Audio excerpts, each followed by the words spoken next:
kelompok yang mau dihilangin dari status tata ruang di Aceh. Bisnis besar itu kan bukan rakyat kecil ya. Kebanyakan adalah pemilik modal yang dia nggak tinggal di situ. Satu, nanam di tempat yang haram nih. Yang kedua, cara bukanya juga buka yang cara haram. Era antroposen tuh era di mana manusia tuh menguasai segalanya, menguasai alamnya, berada di atas. Tapi apalah artinya pertumbuhan ekonomi atau pembangunan ketika alamnya habis? Sebenarnya bukan warisan, ini titipan. Apakah kita akan merusak itu sekarang?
Hai teman-teman, kita sekarang sedang berada di kawasan ekosistem Lesser.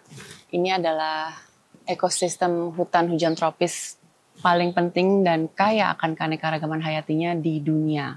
Bersama aku di sini sekarang sudah ada Kak Ru, yang terkenal dengan panggilan Kak Ru ya. Boleh. Selamat pagi, dingin banget ya Kak ya di sini kalau pagi ya. Tapi cuacanya cerah padahal. Iya, dinginnya enak, alami, nggak seperti AC. Iya, nggak ada polusi. Mudah-mudahan nggak ada polusi. Iya, boleh nih ngobrol-ngobrol ya, Kak Ru ya. Atau kita bergosip tau ya? Gosip ya? Atau gibah ekologi. Kak Ru, boleh ceritain nggak tentang kawasan ekosistem Lesser ini dan bagian-bagiannya? Mungkin kan banyak teman-teman di sana yang belum paham atau jelas bagian-bagian dari kawasan ekosistem Lesser atau Taman Nasional Gunung Lesser, terusnya hutan lindung. Mungkin Kak Ru bisa jelasin dengan bahasa yang enak supaya paham semuanya. Sebenarnya bisa di googling aja deh.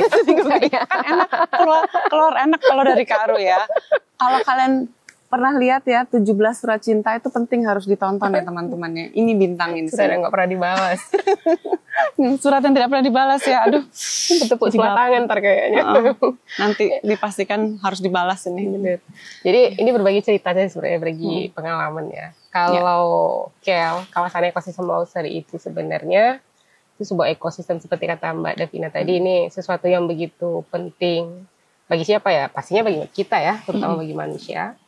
Karena ada banyak ruang hidup, ada banyak sumber kehidupan di sana. Nah, KEL itu sendiri kalau di Aceh ada di 13 kabupaten, di Sumut sekitar 5 kecamatan dengan luasan 2,6 juta hektar. Jadi begitu luas sebenarnya, tapi kemudian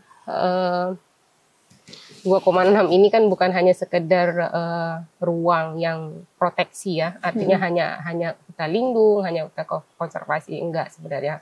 Karena ini ekosistem, makanya dia ada pembagian ruang di sana ya, ada pembagian status kawasan. Toh ekosistem itu bagaimana keadilan ekologi itu terjadi kan di sebuah kawasan ekosistem. Nah makanya kalau di KEL sendiri nanti ada hutan lindung, ada hutan produksi, ada hutan produksi terbatas HPT, ada APL. Sebenarnya kita sering ya mengibaratkan kawasan ekosistem itu Lesser khususnya itu kayak sebuah rumah kecil. Kemarin gitu ya. aku suka tuh analoginya Kak Ru. Coba diceritakan lagi.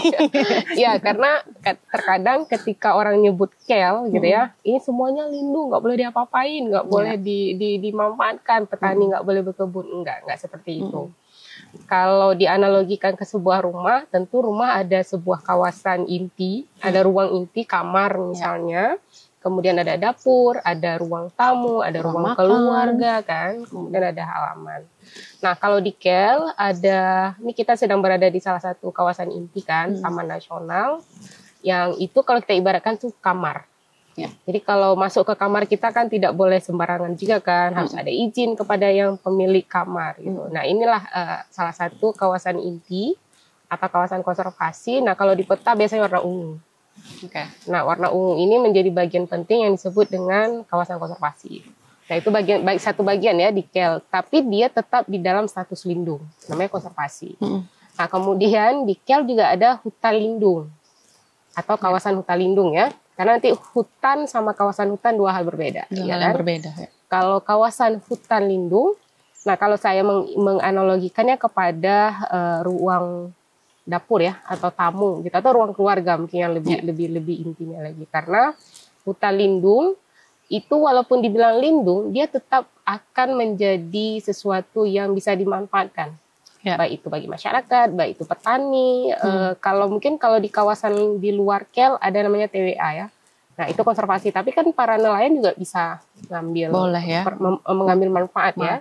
Nah begitu juga di KEL. Nah kemudian ada kawasan yang juga lumayan luas. Kalau di kawasan ekosistem lobster itu namanya APL, area pemanfaatan lainnya. Nah kalau di peta itu biasanya warna putih petanya. Nah ini biasanya sering akan ada banyak dalam tanda kutip pembangunan yang bersifat fisik secara besar-besar, misalnya kayak perusahaan semen atau perkebunan skala besar dan rumah kita pastinya ada di peta yang berwarna putih. Nah begitu juga dengan KEL. Ketika kita nyebut KEL, yuk jangan hanya dilihat sebagai kawasan yang dilindungi dalam tanda kutip tidak boleh diapa-apain, nggak seperti itu. Toh hari ini kita minum di Aceh, di Banda Aceh misalnya. Itu kebanyakan juga sumbernya dari KEL. Baik itu di hutan lindung, di hutan produksi, di APL. Air terjun kan lumayan banyak juga ya di APL. Nah, tapi kemudian dalam penataan ruang di Aceh, gitu ya. Ini nggak bicara yang di Sumut ya, nggak bicara KEL di Sumut. Tapi KEL di Aceh, mereka ingin menghilangkan beberapa kelompok ingin menghilangkan KEL di dalam status Aceh, di kawasan Aceh misalnya gitu. Berarti kalau kawasan itu dihilangkan, maksudnya untuk pemanfaatan lain itu. Ya, kita namanya manusia juga diberikan, ya diizinkan untuk memanfaatkan apa yang ada di bumi ya. Tapi kan bagaimana kita memanfaatkannya itu kan yang sekarang menjadi problem gitu loh. Maksudnya bukan problem ya, maksudnya menjadi yang harus disikapi dengan bijak gitu kan. Padahal dengan KEL, maksudnya menurut saya nih ya, dengan tetap adanya KEL di dalam tata ruang, justru itu mohon maaf ya, melindungi ruang-ruang yang sudah kalian buka. Betul. Misalnya ada beberapa teman-teman yang sudah punya HGU nih, sudah punya IUP, baik itu tambang, galian C misalnya. Nah selama ada kawasan ekosistem ini dan itu berada di APL, ya kalian akan survive. Tapi ketika nanti dileburkan menjadi sebuah hutan Aceh misalnya, ya akan berbeda lagi nanti regulasinya. Ya. Jadi terkadang orang lihat, wah ini nanti kami takut ya ketika KEL tetap ada, gitu ya, jalan nggak boleh dibuka di dalam kawasan. Oke, jalan boleh loh dibuka, maksudnya. Tapi untuk apa dan bagaimana cara bukanya, kayak gitu. Dan tetap juga harus memperhatikan koridor-koridor satwa ya. Misalnya kebutuhan kawasan jalan di hutan itu 3 meter. Ya buka 3 meter dong, yang sampai 5 meter. Ya untuk siapa itu jalan? Maksudnya kalau 5 meter gitu. Toh masyarakat di sekitar kawasan hutan kebanyakan ngangkut hasil pertanian atau perkebunan menggunakan pickup misalnya. Berarti 3 meter kan udah cukup, nggak perlu 5 meter kan. Nggak perlu mobil-mobil besar Fuso itulah misalnya gitu. Dan ya correct me if I'm wrong. I mean kita sebagai orang yang sangat menyayangi dan ingin selalu melindungi alam dan isinya, bukannya menentang pembangunan ya Kak ya, tapi ketika pembangunan itu berlebihan, itu kan yang kita ingin koreksi ya Kak ya. Ini menyambung dengan pertanyaan aku selanjutnya, juga ingin tahu pendapat Kak Aru dengan banyaknya isu-isu lingkungan sekarang, isu konservasi. Kalau di kawasan ekosistem lobster sendiri, apa saja ancamannya atau tantangan mungkin yang Karu bisa share di sini? Tantangan ya, kayak buka mata baru bangun tidur itu langsung dihadapkan dengan tantangan banyak gitu. Tapi ya udahlah, kita konsolidasi bareng, komunikasi bareng, koordinasi, yuk kita lewati kan.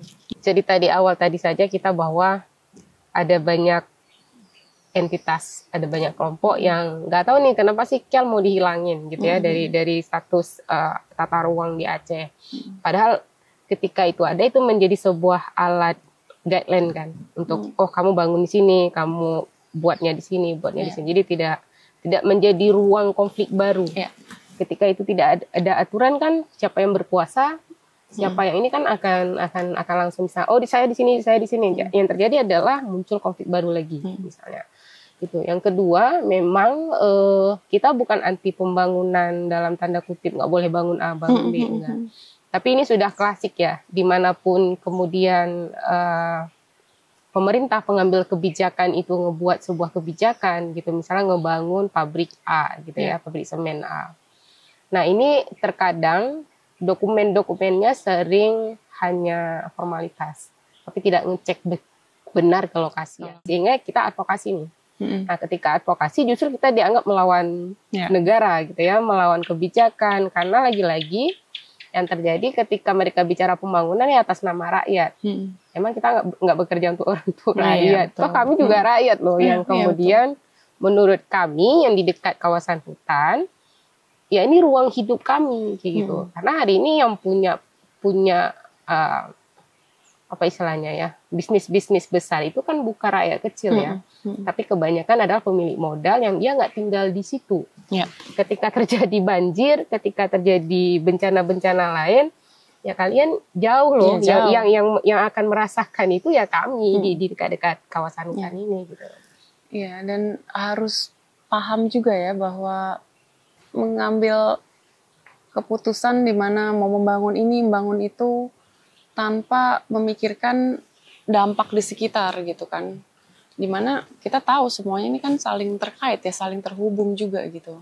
Dan ya kebanyakan seperti itu ya, ketika orang membicarakan ingin melindungi atau melestarikan lingkungan, terkesan menentang pembangunan, menentang pertumbuhan ekonomi. Sebenarnya tidak seperti itu gitu kan. Sebenarnya dengan kita menjaga, melestarikan, melindungi alam, itu kan pembangunan dan pertumbuhan ekonomi itu akan terus berjalan gitu ketika kita berjalan sesuai dengan koridor ya. Apalagi teman-teman di sini kan yang tahu kehidupan di sini ya. Jadi seharusnya ada pemahaman baik di pemerintah, di pusat maupun dengan perusahaan-perusahaan yang ingin membuka atau membangun usaha di sini gitu untuk memperhatikan alam di sini agar tidak rusak ya kan Kak.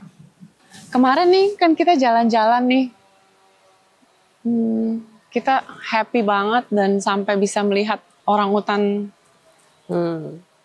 liar di alam. Itu luar biasa.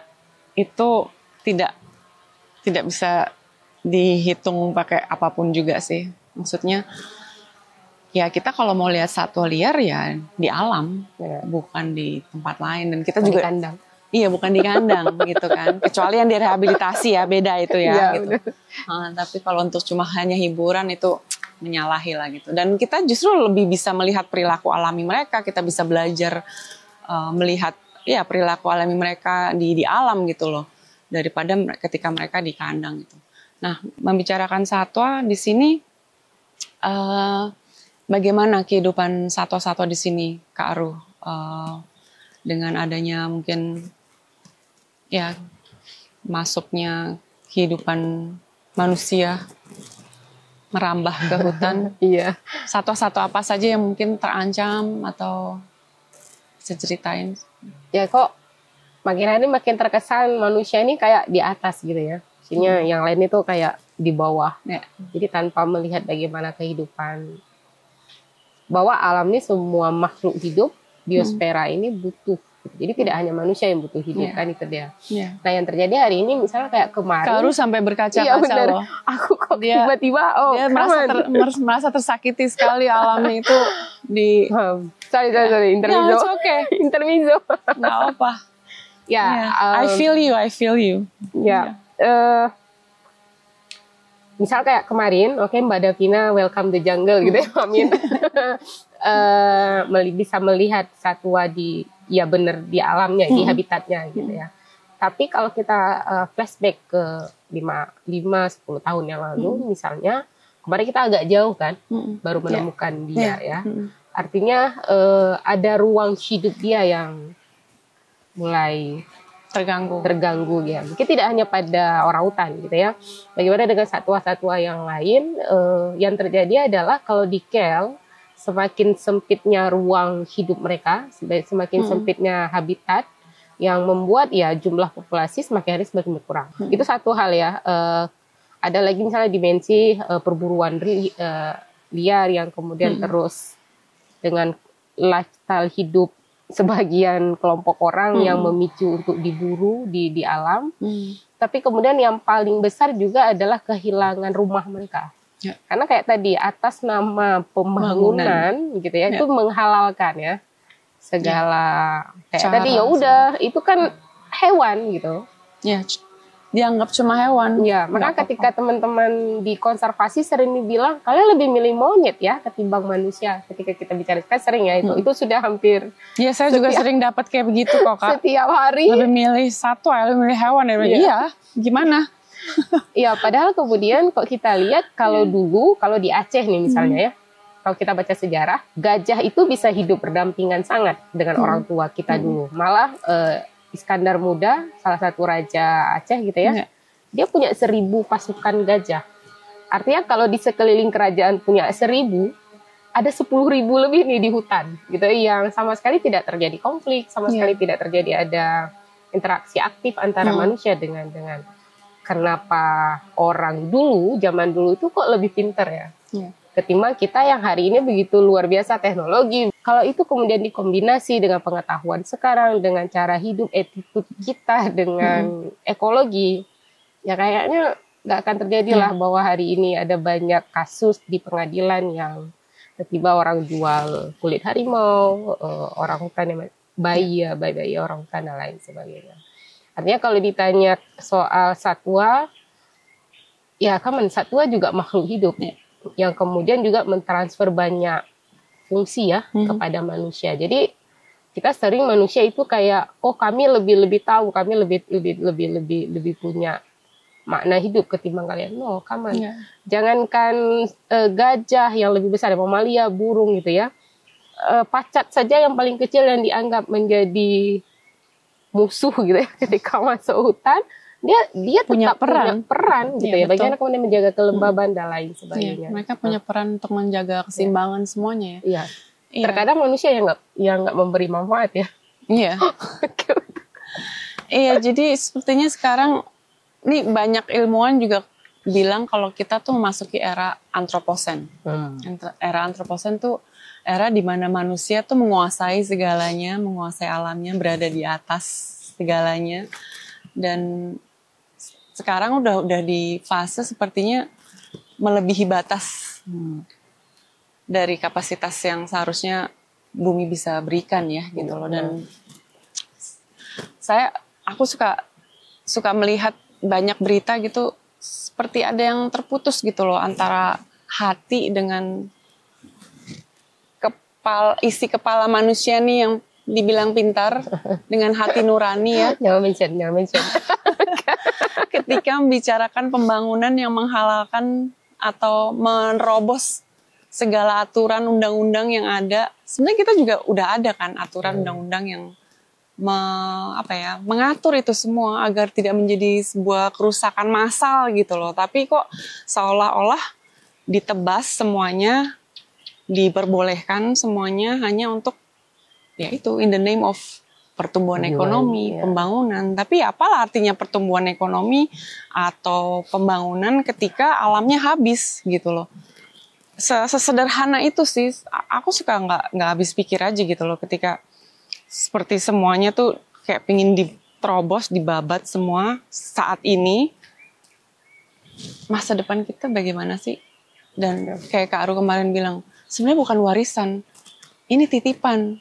Ya kan Kak? Iya benar. Maksudnya untuk generasi ke depan kan juga ingin merasakan segarnya udara ya, terus bersih jernihnya air, terus lautnya biru gitu kan. Apakah kita akan merusak itu sekarang? Terus yang di depan generasi yang mendatang tidak merasakan itu dan mereka harus they have to live with it because the past mistake itu kan nggak begitu ya gitu. Dan sorry nih, aku jadi kebanyakan ngomong. Maksudnya kayak kita chit-chat. Ya, jadi kayak kenapa manusia itu tidak bisa melihat hidup harmonis gitu? Kayak kita di sini kan sangat apa ya? Adore nature. Burung. Ya, ada suara burung indah banget. Terus kayak kemarin kita jalan, every little thing alive. Yep. Semuanya itu hidup, dan kita itu Indonesia itu kedua ya, hutan hujan basah terkaya di dunia gitu. Semua yang ada di hutan itu hidup, dan mereka punya habitatnya sendiri, ekosistem semua berjalan dengan seimbang. Mau nangis gitu kalau misalnya sampai itu di bulldozer atau sampai diratakan, dihanguskan. Itu orang-orang itu harus dibawa masuk ke dalam sini deh, Kak. Harus diajak ya.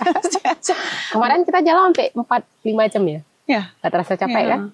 Ya. Gak terasa capek kan? Coba keliling di mall 2 jam. Aduh, sumpah. Satu kantong bikin bolong gitu ya. Iya. Kedua bokek, terus capek pula gitu, terus sumpek lagi. Iya. Gitu. Artinya semua hidup gitu ya. Ya, semua every little thing. Aku perhatikan gitu, sampai ada yang aku zoom. Semuanya hidup gitu, dan semuanya playing their part.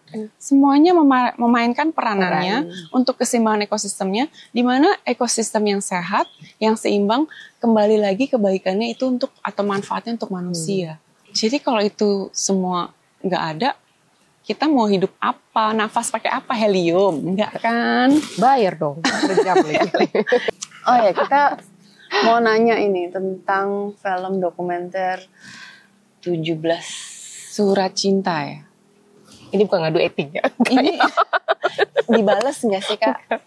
Aduh, sedih. Surat cinta saya nggak dibalas. Boleh, mungkin kalau belum ada teman-teman yang belum lihat itu. Promosi nonton. Iya, suruh nonton pastinya ya.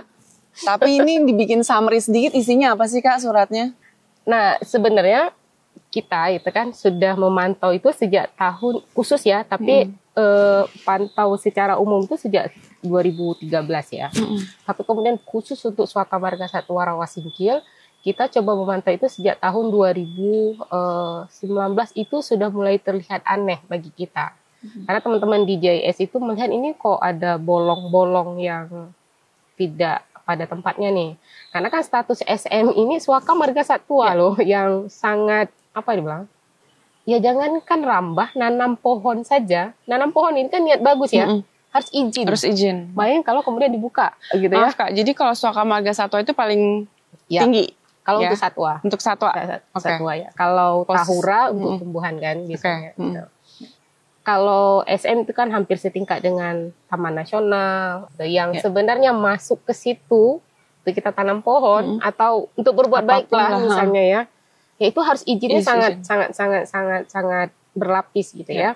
Nah, tapi kemudian hari ini kok ada aneh nih teman-teman JIS melihat, sehingga kita mengirim surat, mengirim data ya. Bahwa ini ada, sebenarnya surat itu berisi data. Jadi bukan soal yuk datang yuk lihat, nggak seperti itu gitu ya. Ini data yang kemudian teman-teman bisa cek ke lokasi langsung.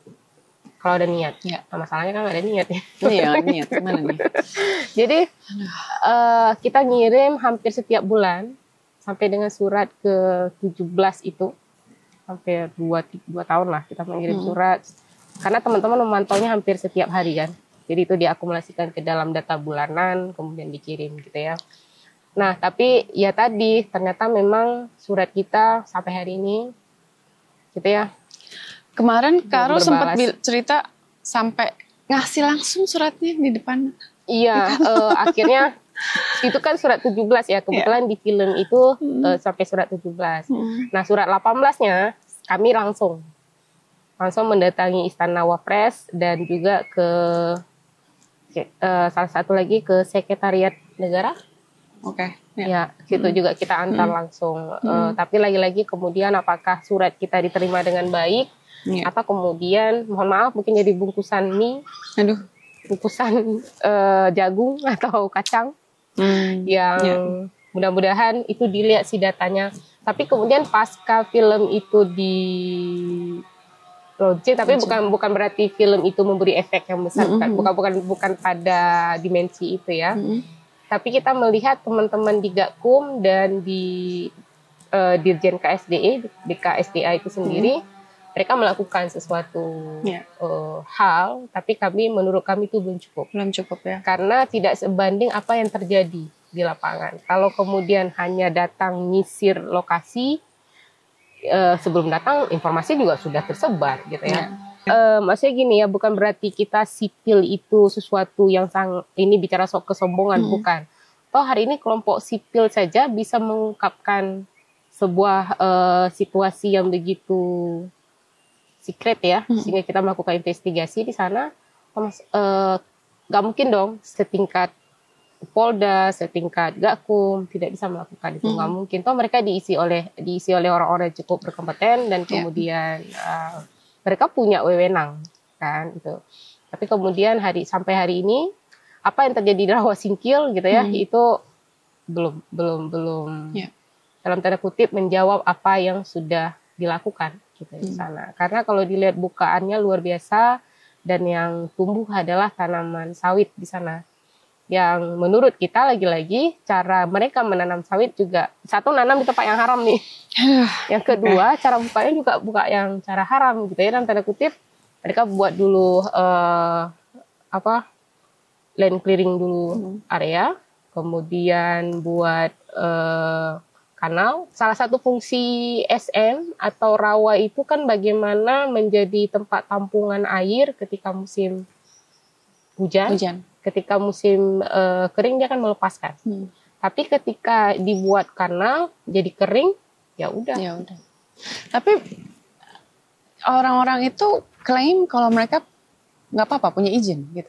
Atau bagaimana sih? Secara aturan tidak boleh ada izin apapun. Iya, seharusnya seperti itu kan. Iya. Nah, maka itu yang maksud aku, meskipun mereka bilang kita bisa punya izin, nggak boleh seharusnya kan.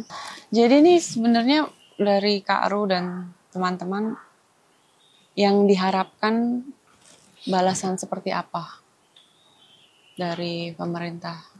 Terima kasih Mbak Davina sudah ngajak kita untuk cicet hari di sini ya. Siapa tahu dengan suaranya Mbak Davina, wajah Mbak Davina gitu ya, teman-teman di Jakarta khususnya di nasional gitu ya, bisa melihat lebih real di lapangan apa yang terjadi gitu. Satu, ketika kami menyuarakan ini, membuat film 17 Surat Cinta, itu bagian dari pengabdian kami sebagai warga negara gitu. Jadi bukan mencari musuh, itu yang penting. Karena ketika kita buka sedikit sesuatu yang tidak wajar, kita kayak mengungkap aib sebuah kelompok. No, come on. Ini terjadi ya karena kita tidak bekerja dengan baik, kan itu. Kalau ini bekerja dengan baik, tentu film ini tidak ada, kan itu. Artinya lagi-lagi adalah siapapun pengambil kebijakan, ketika warga negara, ketika sipil kemudian melakukan langkah-langkah ini, karena ada sesuatu yang bolong. Maka teman-teman ingin nambal. Tapi mungkin karena cara soft sudah dilalui, sudah ada pengiriman surat sebelumnya, tapi tidak direspon dan lain sebagainya. Apa yang bisa kami lakukan gitu ya? Nah itu yang kedua, ya perlakukan SM layaknya SM. Gitu. Kalau itu adalah tempat yang sangat sakral untuk kemudian tidak diapa-apain, buatlah seperti itu. Jangan diubah gitu ya. Jangan diubah, karena kalau diubah yang akan merasakan itu kita. Bukan orang di tempat lain, bukan masyarakat di teman-teman di Papua juga mengalami hal yang sama, tapi SM di sini juga akan menyumbang ke global. Iya kan ada perkataan Mahatma Gandhi ya kalau salah. Sebenarnya bumi itu cukup untuk memenuhi kebutuhan semua manusia, tapi tidak akan cukup untuk satu orang yang serakah, yang rakus. Benar. Tapi kok ini sekarang, apakah kita bagian dari serakah itu yang perlu kita refleksi diri kan? Oke, jadi untuk teman-teman di sana, menurut teman-teman bagaimana sih ketika ada orang yang masih mempertanyakan mengapa kita harus mengembalikan ekosistem seperti semula? Thank you ya. Luar biasa. Thank you. Kamu luar biasa. Kita sama-sama bareng punya potensi yang ini. Kita harus saling bekerja bersama ini.